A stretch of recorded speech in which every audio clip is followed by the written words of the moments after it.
Hi. Hello. Welcome. Oh, I still have these on, eh? I actually don't want to have them in my ears. Feels like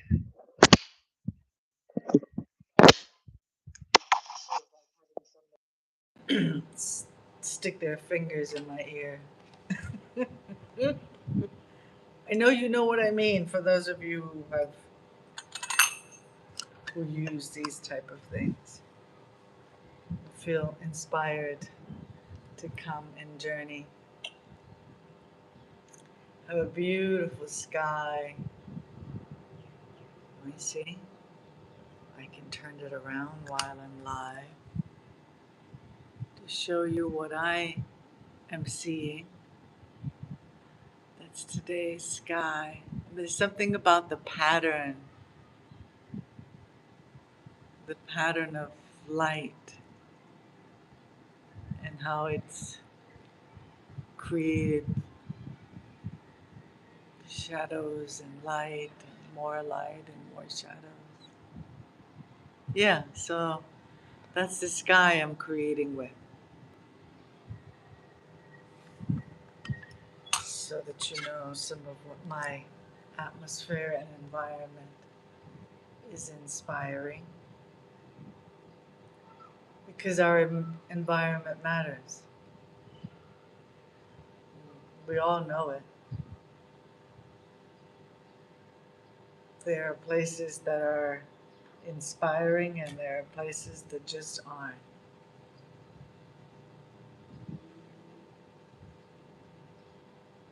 In this 7-year journey that I've gone through, it felt like Spirit was trying to teach me how to be able to stay in equilibrium in the most uninspiring places, in the most uninspiring of situations, like not having any money, living in a tent.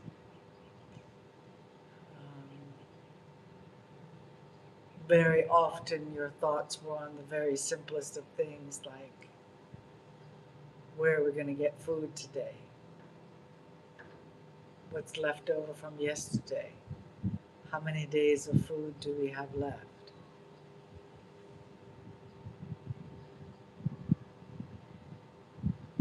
That was training. It trained me out of a lot of the reactivity of fear. It trained me out of how to be able to handle the fear, how to be able to be in conversation with the fear.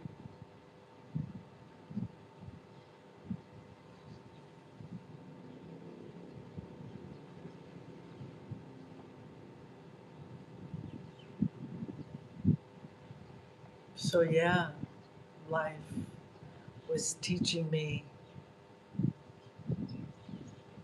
what is your equilibrium, and the outer environment is changing. Do you have a sense, grounded sense of your own equilibrium and what that feels like? Do you have a path on how to be able to retrace your steps in order to refine your equilibrium?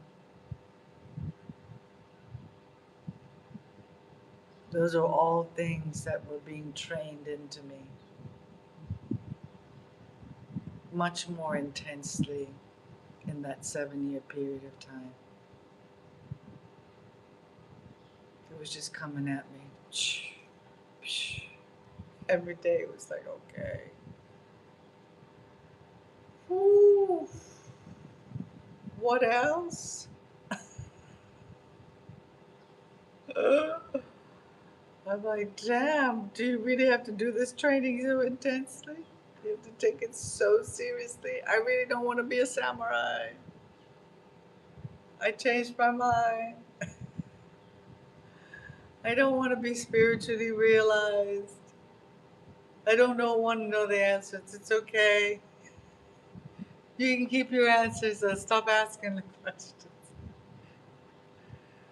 If this is the path towards these answers, whoa, I didn't know what I was getting in, what I was getting into.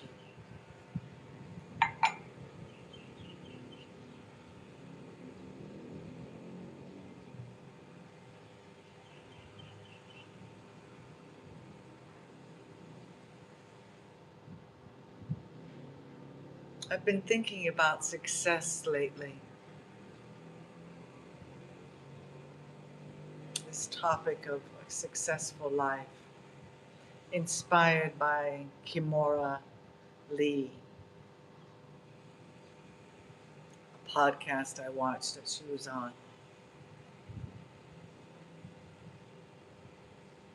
And there were many things that I really could identify with, and I found myself in great admiration for her. You know, what she was able to accomplish.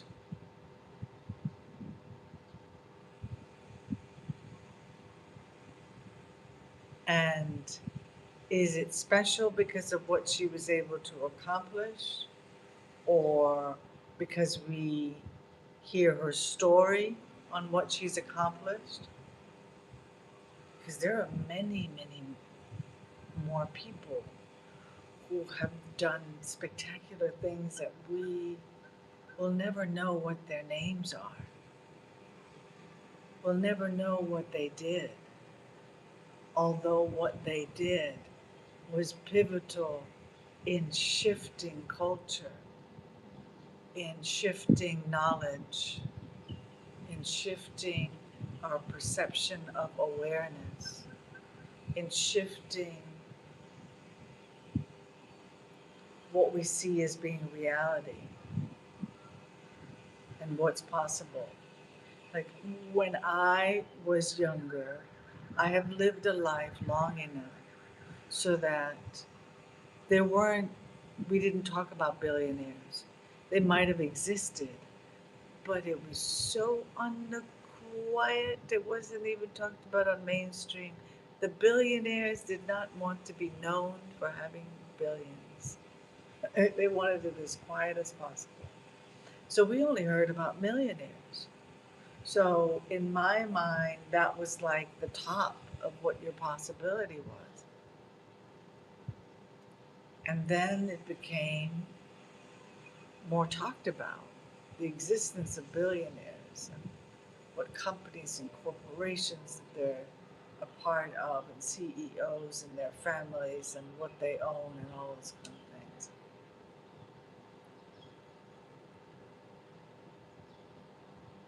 But there exists more people in the world who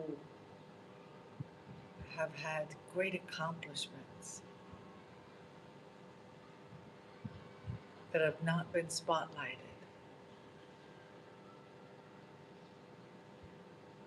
And I guess I'm realizing to myself now, at this age and having lived this long,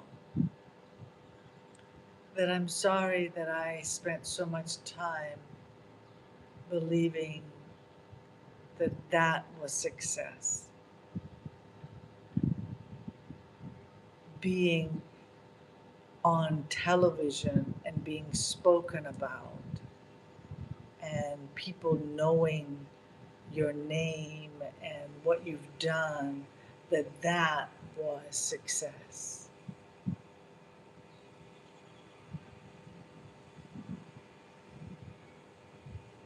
Yeah, I wish I could have counseled myself. And yes, my hair is all funky because I just got out of the bed. I have not brushed my teeth for the morning. I had my hot water, and now I'm having this little coffee tea mixture that I can't come across in Malaysia. My no sugar thing has been a little bit more difficult to maintain here in Malaysia. And so I've kind of compromised it, you know, in some places, but just compromise it with awareness. Still not buying into, because I'm enjoying my body. I am enjoying how I feel in a body that isn't running its energy on carbohydrates. I'm enjoying that and want to continue to encourage this remapping. I mean, while I'm going to be in the body, let's see what happens. Let's see what happens.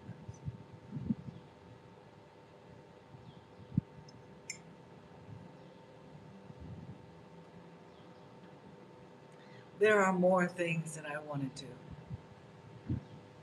There are more things that I want to see. Um, there are more boundaries that I want to um, break down, chains I want to break, if they exist. And I'm going to assume that because I'm still a human being, they exist.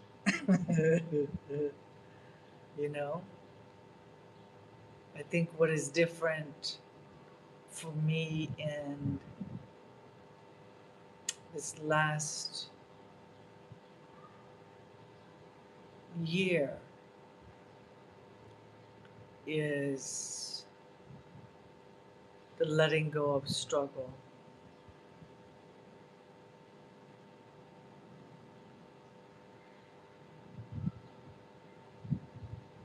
Yeah, the letting go of being in struggle.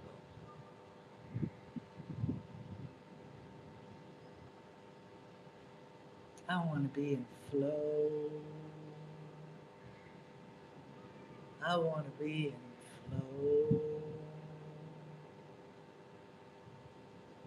I've thought about, I would have wanted to be much smarter, high IQ, lots of knowledge, lots of pattern recognition, and pulling it together with great ease. I've had to work my ass off. I have to listen to things over and over and over again. I have to underline and write notes in order to encourage memory, for information to stay, in order for me to be able to make the pattern recognition, make the links. You know, if you can't remember the facts, you can't make the links, right?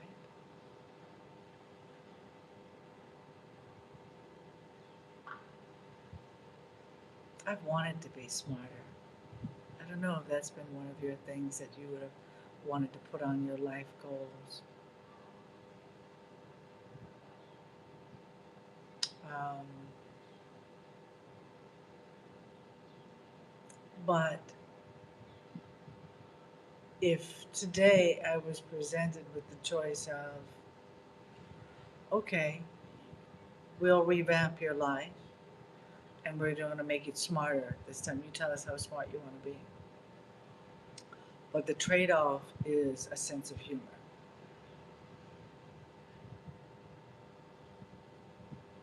Today, I wouldn't give up a sense of humor for being smarter. I'll stay with the sense of humor. If somebody said, okay, we'll make you a billionaire, but you're going to have to be in collusion with other billionaires who hoard money, who create crises in order to buy up real estate so that private ownership of residences um,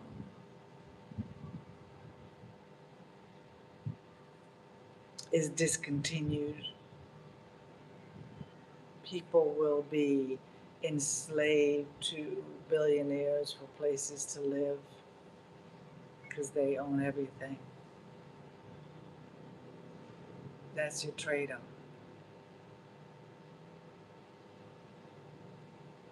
Today I wouldn't take it.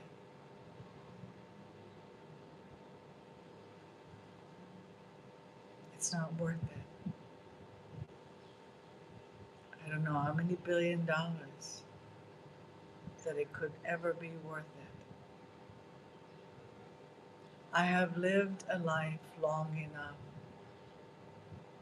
to realize that there are consequences to every choice.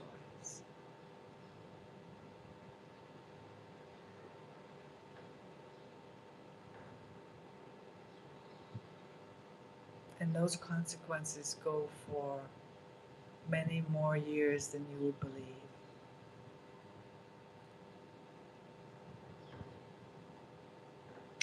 Every time that I have dishonored others, it has stayed with me. When I've lied, when I've stolen, when I've betrayed trust of friendship, trust in intimate partnership, because I was presented with a moment that seemed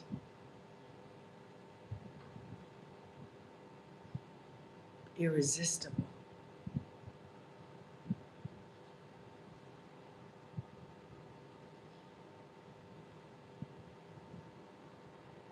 It seemed like this opportunity to bring me this thing that I really, really wanted. It seemed like a shortcut. It's right there. Just take it. It's right there now. Just take it.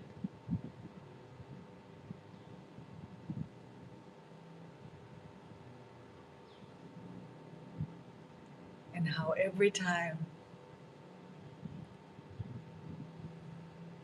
that I've taken what is not mine to take,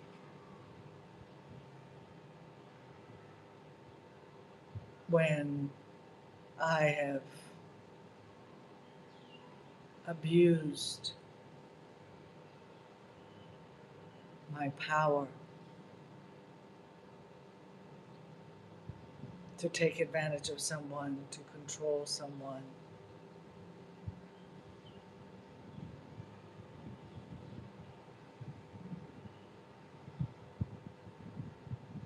to grab at what I want, even though there were these so-called strangers that were paying the price for it. And then there were times when they weren't strangers at all. They were people that I knew that were paying the price for my choice.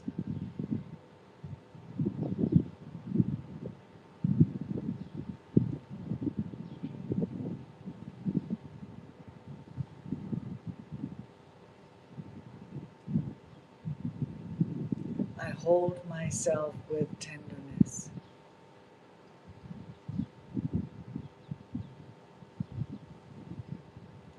because making the right choices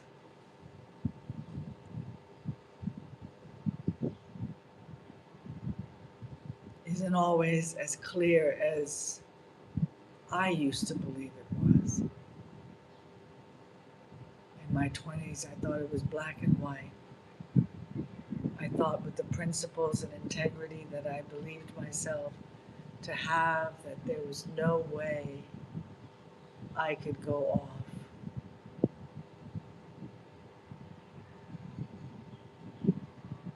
And that wasn't true. I went off quite a few times.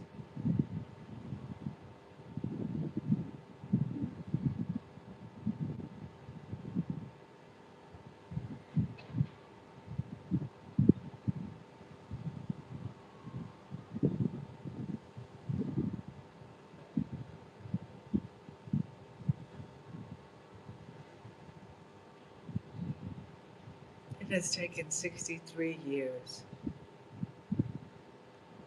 for me to become who I have become. It would have been nice if I could have done it in 40 something, 30 something. 20 something. Born with it. Damn it.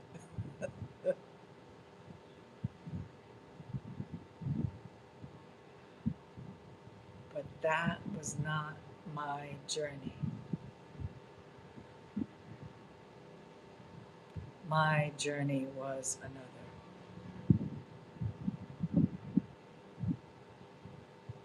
My journey was to have my son, to find the thing that I most love doing, desire to do, practice in devotion that I would do for free.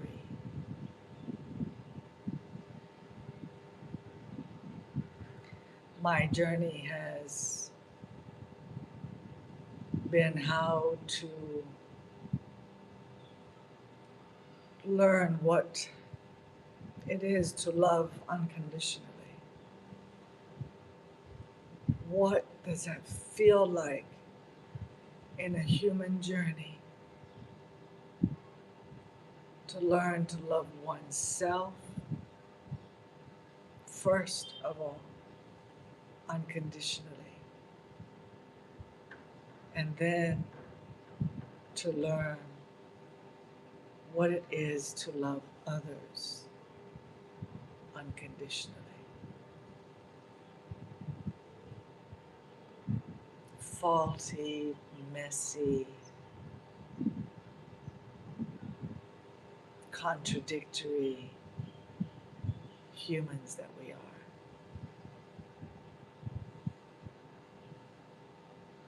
So let's see what sounds we create from this.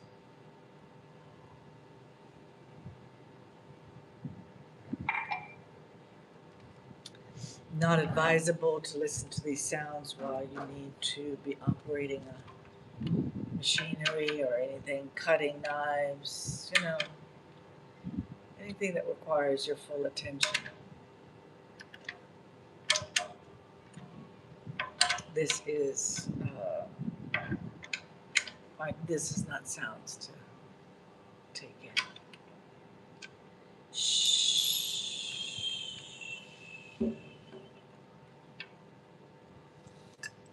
I thank my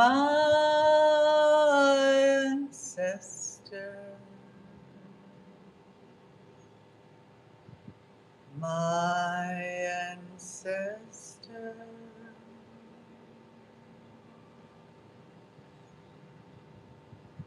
I thank my ancestors, my ancestors,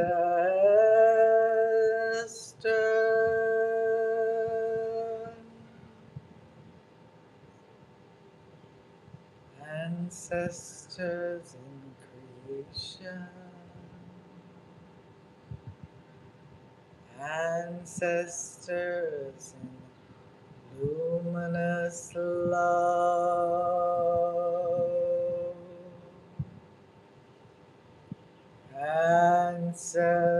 ancestors in Christ consciousness.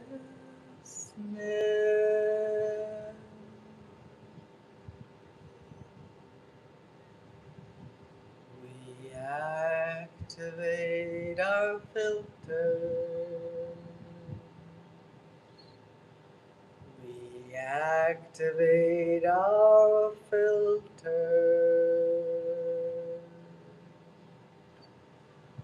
for this channel.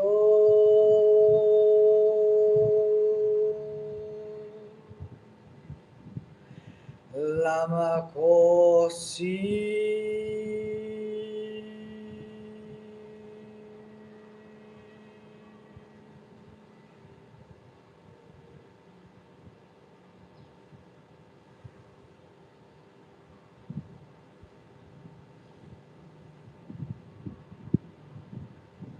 Calling in the Lama Kosi energy, calling in the Lama Lamakosi energy, calling in the Lamakosi energy.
Okay, so again, welcome to day 72 of 100 days of drum journeys.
Thank you. Thank you for being here with me for just thank you for being here for day 72 of 100 days of drum journeys. Until next time.